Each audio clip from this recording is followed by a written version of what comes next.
अभिषेक जी जानते हैं कांग्रेस का पतन क्यों हुआ और लगातार अनवरत रूप से क्यों होता जा रहा है, होता रहेगा।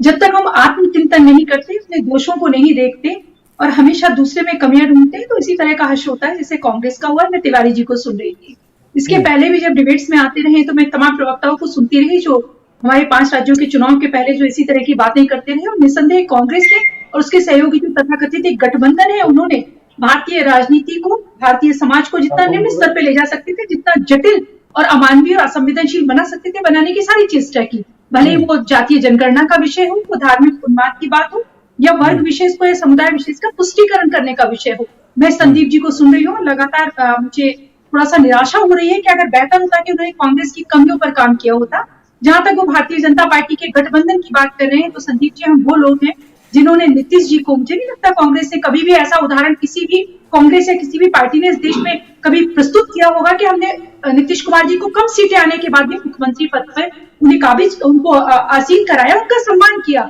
और जहां तक आप बात है, मैं आपकी बात का जवाब आपकी बात से देना चाहती हूँ। आप दोनों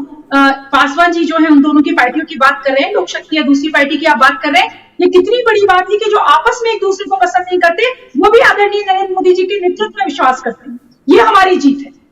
जो चाचा भतीजा आप बता रहे हैं कि एक दूसरे के तथाकथित रूप से खून के प्यासे, ऐसा आपका कहना है, जबकि यद्यपि वो भावनात्मक एक विषय है उनका आपस में, तब भी वो दोनों आदरणीय नरेंद्र मोदी जी में विश्वास करते हैं। और जहां तक एक शेर सब पे भारी होने का विषय है तिवारी जी, तो आज भारतीय जनता ने नहीं, इस विश्व ने स्वीकार कर लिया है कि आदरणीय यशस्वी नरेंद्र मोदी जी के नेतृत्व में भारत के एक एक नागरिक, भारतवासी का सम्मान पूरे विश्व में बढ़ा है। यूक्रेन का आपको युद्ध याद होगा, जब भारत का तिरंगा लेकर हम सुरक्षित रूप से बाहर निकले और हमारे कट्टर दुश्मन पाकिस्तान के लोगों को भी उस तिरंगे को उठाना पड़ा। तिवारी जी, मैं तो सिर्फ एक बात कहना चाहूंगी कि भारतीय जनता पार्टी से गठबंधन धर्म को आप सीखें, और सीखें कि भारतीय जनता पार्टी का एक एक देवतुल्य कार्यकर्ता किस तरह से काम करता है अनवरत रूप से, और वो यहाँ बैठकर अनर्गल प्राप्त करने से बेहतर होता है कि वो एक एक जनमानस के, जो हमारे मतदाता हैं, जो हमारे लिए ईश्वर तुल्य हैं, उनके मन में जाकर जगह बनाता है, भारतीय जनता पार्टी की उपलब्धियों को बताता है। और भारतीय जनता पार्टी, अभिषेक जी, बहुत मैं इस बात को मजबूती से आपके चैनल के माध्यम से कहना चाहती हूँ, हमने कभी भी अपने मुद्दे नहीं बदले। हमारी स्थापना के समय जो हमारे मुद्दे थे, आज हम इनकी तरह नहीं है कि जो जानकी मंदिर बनाने की बात करने लगे। हमने अपने घोषणा पत्र में, जिस समय हमारी पार्टी बनी थी, तब भी हमने कहा था कि हम राम मंदिर बनाएंगे। और हम वो लोग नहीं है जिन्होंने राम मंदिर के अगेंस्ट 2 दर्जन वकील खड़े किए। तो भारतीय जनता पार्टी भूसांस्कृतिक राष्ट्रवाद की राजनीति करती है और करती रहेगी। और बेहतर होगा कि अनर्गल प्राप्त करने के बजाय, मुद्दे तर्क देने की बजाय, कांग्रेस के प्रवक्ता भारतीय जनता पार्टी से कुछ सीखें, ताकि आगामी चुनाव में उनकी ये स्थिति ना हो कि क्षेत्रीय दल उनके विषय में ये तय करने लगे कि उन्हें कितनी सीटें दी जाएंगी। इस देश की सबसे पुरानी दल के लिए ये बहुत ही निराशा का विषय है, और ये बहुत ही हमारे लिए भी चिंता का विषय है, एक नागरिक की तरह कि एक पार्टी किस स्तर पर जाकर खड़ी हो गई। कंचन जी,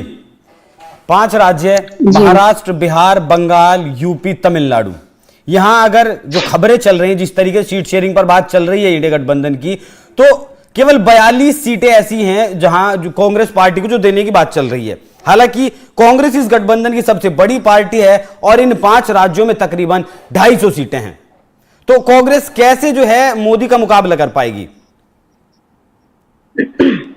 देखिए, सब जो, जैसे बंगाल में आपने कहा कि 42 सीटें हैं, तो वहां तो कम से कम ममता जी को 8 सीट कांग्रेस को देना ही देना चाहिए, क्योंकि अभी जो है ना, देश विकल्प खोज रहा है, तो अभी कोई विकल्प दिख नहीं रहा है। तो जो अगर सारे क्षेत्रीय पार्टी अगर कांग्रेस को विकल्प लेकर के चल रहे हैं, तो उनको कहीं ना कहीं अपनी चीजों को, अपनी जो इच्छाएं हैं, या उनको जैसे क्षेत्रीय दल को ना एक डर भी है ये चीज कि कांग्रेस के जो हालात है इस टाइम पे, कि उनको ये लग रहा है कि वो जीत नहीं पाएंगे। उनको अगर सीट वहां पे देती है, तो जो क्षेत्रीय पार्टियां हैं, उनको ये डर है कि उनका वर्चस्व वहां कम हो जाएगा। तो इस डर को दबा करके उनको चाहिए कि कांग्रेस को सपोर्ट करें, कांग्रेस को पूरी तरीके से सीट दें, अच्छे से सीट दें, क्योंकि पंचायत चुनाव जो होता है उसमें जनता अलग तरीके से सोच के वोट करती है, विधानसभा में अलग तरीके से सोच के वोट करती है, और इसमें अलग तरीके से सोच करती है। क्या होता है ना, कभी कभी क्या होता है कि हमारा कैंडिडेट खड़ा है, हमें पसंद नहीं है, लेकिन हम क्या करते हैं, उस बंदे को सिर्फ इसलिए वोट कर देते हैं कि हमें किसी को हराना है, हमारे चॉइस का बंदा नहीं है, लेकिन हमें उसे हराना है। तो ये सारी चीजें सोच करके कभी कभी जैसा इससे क्या होना कि कांग्रेस की जो इस टाइम पे कांग्रेस के जो वोटर होंगे, अगर कांग्रेस को सीट नहीं मिलेगा और वहां पे वो क्षेत्रीय पार्टी को पसंद नहीं कर रहा है, तो वो क्या करेगा, बीजेपी की तरफ भागेगा। तो इस तरीके से जो भी क्षेत्रीय पार्टी है उनको अपने चीजों को थोड़ा सा कम करके, अपनी लालसा को थोड़ा सा कम करके कांग्रेस को फ्रंट फुट पे लाना चाहिए और ज्यादा से ज्यादा सीट देना चाहिए।